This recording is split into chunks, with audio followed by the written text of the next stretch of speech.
Last night, the Carolina Hurricanes recorded their second straight shutout against the Detroit Red Wings. Find out how they were able to come away with this win and looking ahead at to what they need to do against Seattle tomorrow.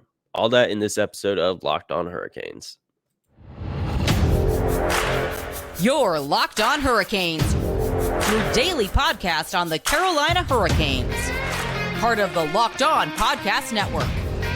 Your team every day.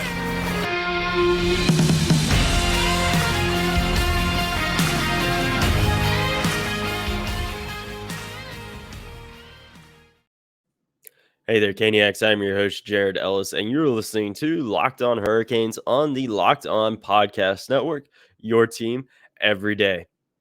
And as always, thank you for making Locked On Hurricanes your first listen of this Wednesday afternoon. And don't forget to follow the show on Twitter and Instagram at LO_Hurricanes and myself on Twitter at JaredEllis_96. I finally was able to get back into my account, so I'll be tweeting from there again. But diving into last night's game against the Detroit Red Wings, this was, one where I said the power play needed to come up big in this game, and it did. The lone goal of the game was a power play goal. And, obviously Pyotr Kotchetkov getting his second straight shutout. And with that, some crazy stats, with that, he became the first goalie for the Hurricanes to record back-to-back shutouts since Kevin Weeks back in 02-03. He's the first goalie in the NHL this season to have back-to-back shutouts. He's had 3 shutouts in less than 30 days, and he is also now tied for shutouts at first in the NHL now. So absolutely stellar play from Pyotr Kotchetkov last night. And he obviously faced a lot more work in this game as opposed to the previous shutout against New York, where he only faced like 16 shots. This one, I believe it was 27, 28. He had a lot more work to do in this one, and he rose to the occasion. The kid he's the guy. He is the guy for the Hurricanes. And listening to the post-game radio show last night, Adam Golgan mentioned, Antti Ranta, comes in ready to go. Frederik Andersen comes in ready to go, saying, they're ready to go. They're ready to play. Where? Piotr's the guy. He is their best goalie. So you got to keep going with him. And, I think that you need to slot in Antti Ranta soon, just so he's not sitting for too long. But again, it's not like you can go wrong with continuing to play Pyotr. He's on fire right now. And, it's great to see, he's doing everything right. And, I mentioned yesterday, because for a while I was unsure of whether or not they would be able to roll with 3 goalies, but Detroit's doing exactly that. So whenever Frederik Andersen does come back, Yoda's still going to be the guy. I don't see that changing at all. And, obviously, we'll see how the season continues to play out. And then, going forward as well, he'll be their only goalie under contract the next season. So, he's the guy. And, we'll obviously see, come backups and, all that stuff. But that's, for off-season stuff there. But he's absolutely killing it. And he's a top 10 goalie in the NHL right now. And, going into last night's game, I'm not surprised it was extremely low scoring with just 1 goal, because it was a top 10 goalie battle. This was a goaltending duel for sure. And, these were 2 goalies that were on top of their game. And, Husso, he made, 1 mistake, And that one mistake was the difference maker for the game. And, speaking of difference makers, being the power play, I said that the power play needed to show up, in that game. And, while it may seem, pretty obvious, and it seems like, I say that all the time, heading into games, that's why I say it. A game like last night, one goal, it's a power play goal. And, that right there is why, our power play needs to continue to improve. It has, like I said, slowly improved, but that right there is why I always have power play, special teams in the keys to the game for exactly that. Exactly that. And it was Brady Skeji getting the power play goal. It was his 476th career game. It was his first power play goal. And it was obviously great, and it came off a phenomenal pass from Seth Jarvis. Obviously, if you haven't seen it, go watch the highlight. I mean, you can find it on Twitter, Instagram, Facebook, whatever. Go watch that because it was absolutely insane. No look pass. It was awesome. Absolutely awesome. One of the passes of the year so far. And, we did get to hear from Brady Skeji after the game. And this is what Brady had to say following last night's win against Detroit.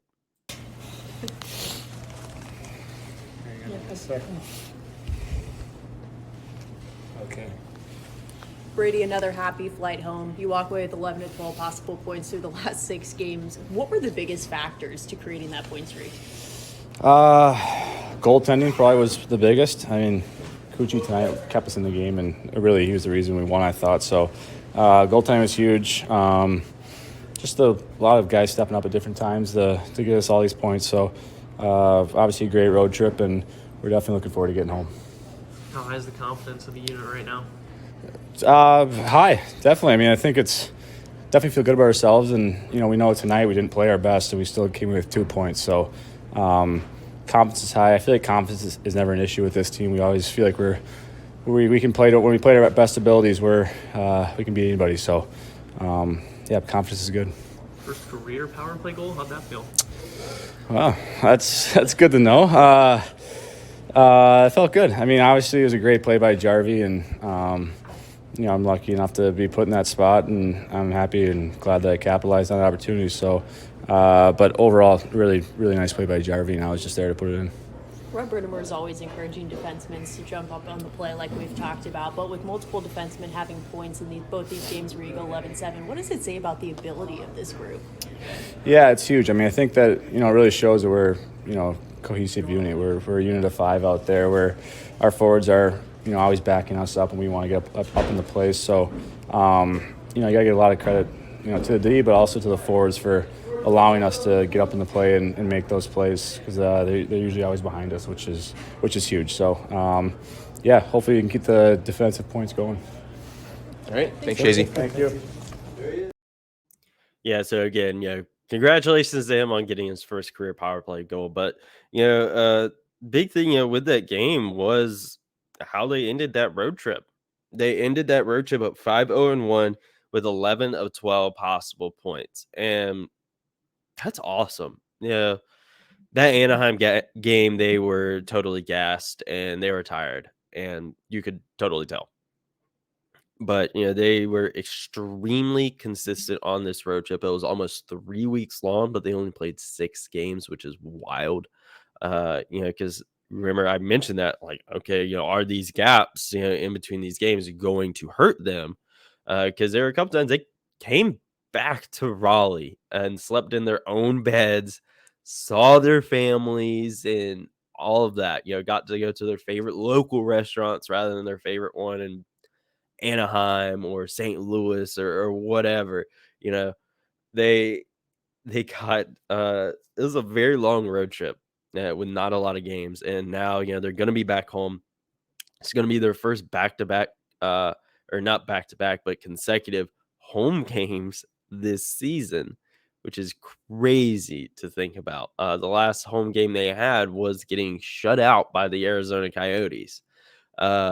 So, getting into this it was a heck of a road trip. Absolutely great road trip. With that one hiccup in Anaheim, but they're still able to come away with a point, in that game, which is incredibly consistent over this road trip. But there's a lot going on in this game as well, and we will dive into that as well as hear from Rod Brind'Amour and Jesperi Kotkamiemi right after this quick break.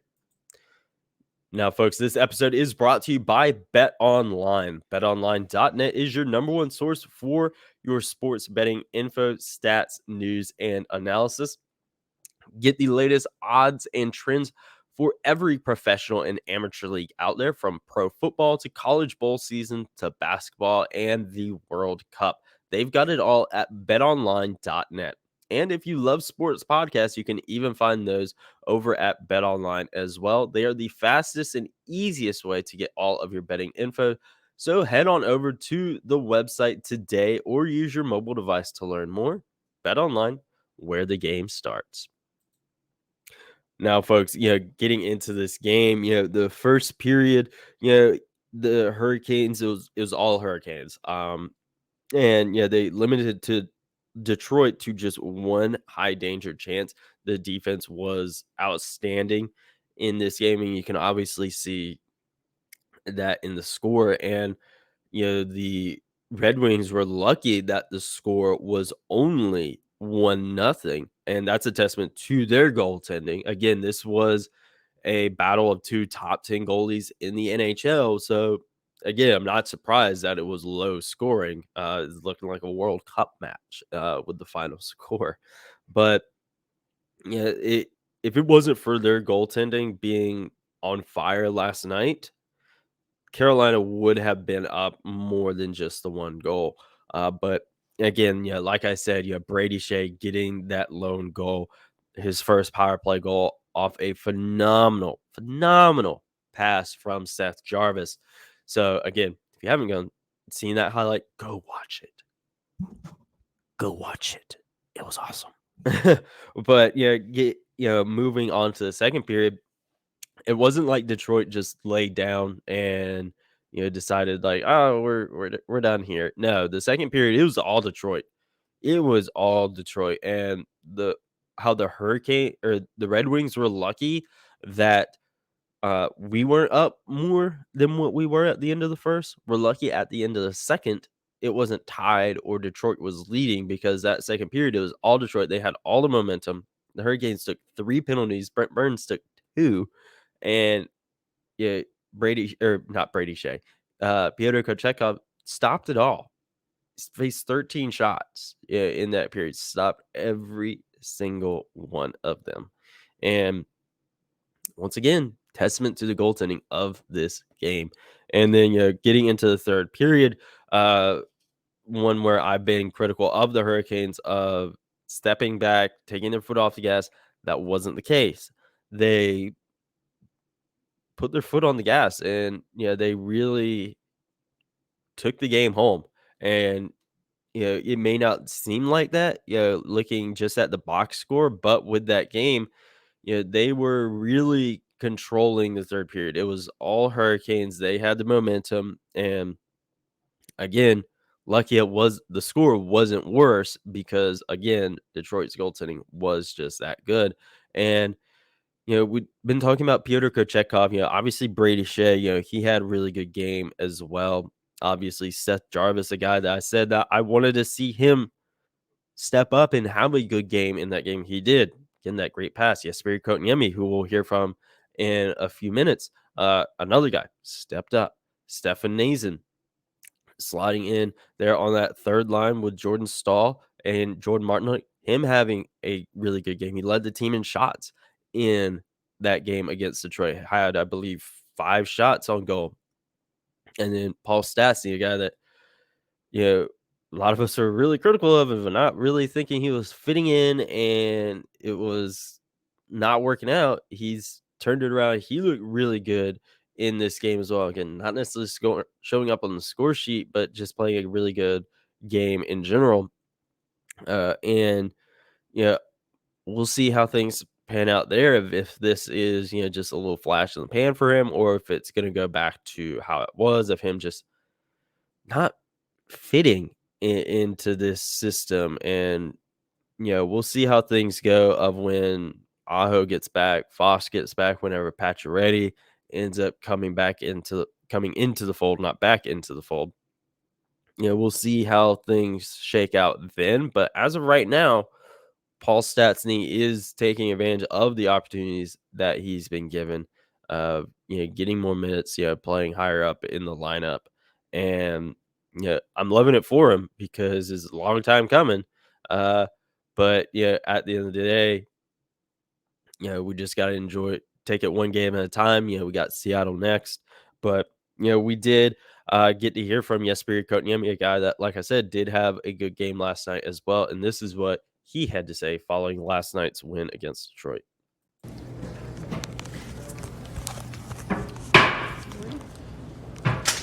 So it's been a tough schedule to start this season, but you guys go 5-0-1 through your last 6 on the road. What have been the biggest key factors?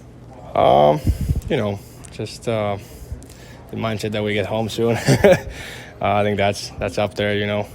It's been kind of a grind early on, but I think we've been doing a decent job on the road. So that's always huge when you think the full season. It's still early in the season, but what's the importance of building that consistency at this point in time? It's big. It's a long season, so there'll be a lot of up and downs. So good to have a good stretch now, and hopefully we can just keep it up. How would you describe where the confidence of the group is right now? I think it's good. Like you guys said, we've been winning a decent amount on the road, so boys are believing in each other, and we work well together. So it's been huge. Another point for you tonight. What are just things that you're feeling personally out on the ice as you continue to build that game? I think that our PP is a little bit clicking now too, getting a couple of goals in last 10 games or so. So that's big for get the goals from both PPs. The power play is a big part of the season, so we need to get that going. How do you describe Pyotr Kotchetkov and where he's at right now? Sorry? How do you describe Pyotr Kotchetkov and where he's at right now? He's funny, funny guy. Really interesting off the ice, but he's doing a great job. I think big part of our success on the road now is because of him. So we just hope he's gonna keep his level all year and do the same thing on and off the ice. All right, thanks, KK. Yeah, so Spirit, mentioning the power play as well. It's finally starting to click. Slowly but surely, it's getting better. I mean, it was absolutely abysmal earlier in the season, and hopefully it will continue to improve. And I think Jesperi, as the season goes on, I think he is going to continue to come more into his own and get more comfortable in his role as the second line center. And I know a lot of folks have been critical of him, and I think it's something that needs time, and it'll come. It'll come. He's gonna be good. And one thing now is that they too get to come back home and play in PNC Arena. Now, one thing I do, and we'll talk more about tomorrow as well. Of they're back home, which is good, but being back home doesn't guarantee a win. We've seen that before. Them coming back off a long road trip, coming back home, dropping a game. Yeah, we've seen that before. Not only with the Hurricanes, but you've seen it with other teams as well. Of road trips. Oh yeah, we're back home now. And lose the game. Yeah.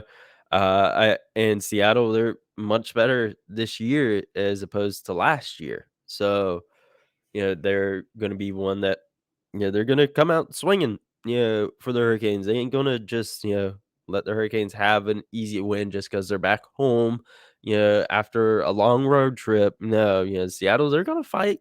And, it's going to be one that I think the Hurricanes they're going to have their work cut out for them. And because, with that game against Seattle, you don't have the time in between that you've kind of had these past few games of, 2, 3 off days in between games. No, like, you're not having that. You had the game last night. I'm assuming they either traveled, last night or this morning, and then game tomorrow. They're not having the gap that they've kind of gotten used to now. So that's going to be a factor into that game as well, coming off a long road trip, even if you did have those breaks. But we did get to hear from Rod Brind'Amour as well, and shortly before recording, did have a bit of a roster move, and we will talk about those and hear from Rod Brind'Amour right after this. All right, folks. Now, before we hear from Rod Brind'Amour, shortly before I started recording, did get an email from the Hurricanes of Max Lajoie being reassigned to the Chicago Wolves. So, he was up here. He was the 7th defenseman while we were rolling 11-7 in these past 2 games. So, I would assume with him slotting back into the lineup, or with him going back to Chicago, that will likely mean someone's coming back. I would assume it'll be Jesper Fast. That is who I'm going to say it will be, because his was the one that wasn't, as not severe, but it was the one that Rod Brind'Amour said that he didn't feel like it would keep him out long term. I thought he could. There was talk about whether or not he would be playing against Detroit. Didn't happen, but there was a chance he could have played there. So I would assume Jesper Fast is good to go. I just thought about it. They are back home, and because I saw another thing before recording that Max Pacioretty was practicing today in a yellow no contact jersey. So that's awesome as well. Obviously, he's still quite a ways away before he slots into the lineup. But we'll just have to wait and see for that. And as far as who will be back, again, I'm thinking it's Jesper Fast, but we'll know more tomorrow. But we did get to hear from Rod Brind'Amour after last night's win as well, and this is what Rod had to say.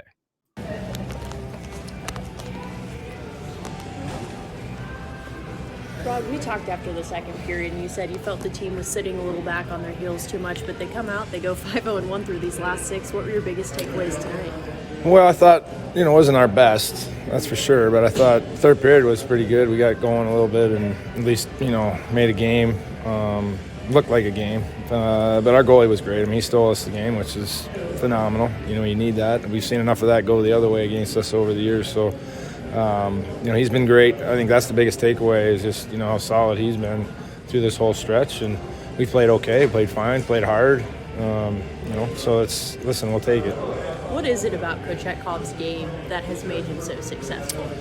There's a lot to it, but I think at the end of the day, he's real competitive, and, he's got he wants to win. I mean, that's for sure. I think everyone does, but the way he plays, aggressively, and the guys love playing for him. I mean, that's pretty clear. It's not always about the results, but now the team's getting the results. Are you sensing that the confidence is also coming with it?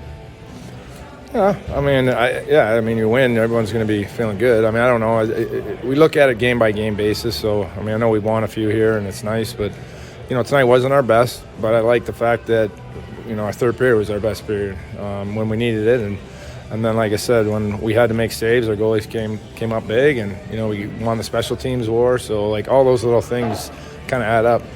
It's been an absolute grind to start the season with 19 of 28 on the road. What does it mean now to head home and have 11 of 12? Well, you know what? It's true, but what you can't do is go, okay, we're going home and it's going to be easy or something. We're really going to have to fight that because, it's like you say, we haven't played much at home, especially for a long time. And, sometimes the tendency is to kind of, we're here and crowd and it's, but we still have to make sure we're taking care of business.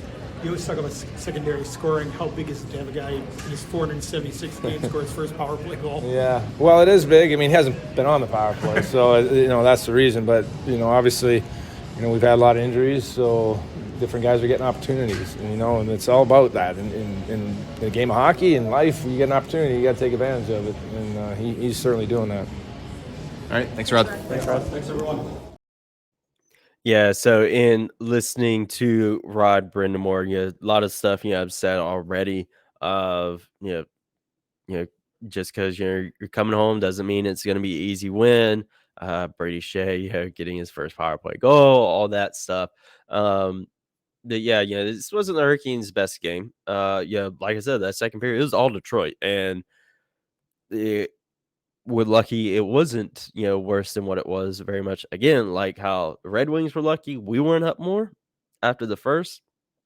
We were lucky Detroit hadn't tied it or took the lead in the second. So heading into this next game, Hurricanes, play full 60 again. Not saying they didn't play the full 60, but the Hurricanes they need to be ready.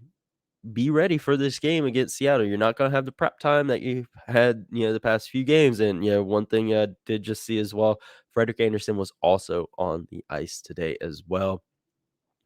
I haven't heard, other than that, I haven't heard any timetable on his return. But again, you got to go with Pyotr. He's the guy right now, and until he shows otherwise, he's the guy. Whether Freddie likes it, Auntie likes it, whatever. He's the guy right now, and that's just how it is. And again, you can't go wrong with putting Auntie Ranta in, or whenever Freddie comes back, you can't go wrong putting Freddie in. But Pyotr, he's killing it right now.